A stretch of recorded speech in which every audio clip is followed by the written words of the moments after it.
आमच्याकडे चहा बनवायची निराळी पद्धती मला माहित नाही किती लोकांकडे ही असेल, पण आधी पाणी उकळतात, आपलं आधी पाणी घेतात, त्याच्यामध्ये साखर टाकतात, मग साखर विरघळली की गॅस बंद करतात, मग त्याच्यात चहा पावडर टाकतात आणि मग झाकून ठेवतात.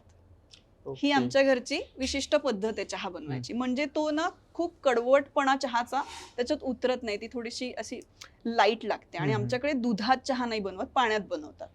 आणि मग वरून दूध घालतात. म्हणजे हे सगळं झालं की चहा पावडर मुरते म्हणतो ना आपण, तर ती वरती जी टाकलेली असते ना ती खाली बसते.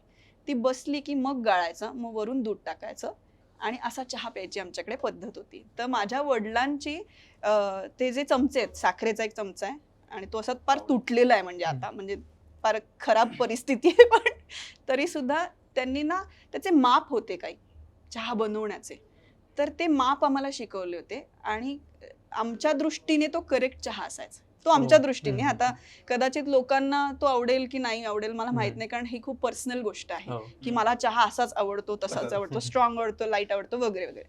पण आमच्या घरात ना तो तो एक साखरेचा चमचा, मग ती 1.5 चमच्याचं चहा पावडर, असं ते प्रमाण असल्यामुळे आय थिंक माझे ते खूप जवळचे आणि माझ्या वडिलांनी ती मला शिकवलेली पहिली गोष्ट आहे चहा बनवायची. तर त्यामुळे ते खूप स्पेशल आहे आणि माझ्या वडिलांवरती प्रचंड जीव आहे. म्हणजे भलेही ते नसतील आता या जगात, पण तरी सुद्धा माझा त्यांच्यावरती खूप जीव आहे.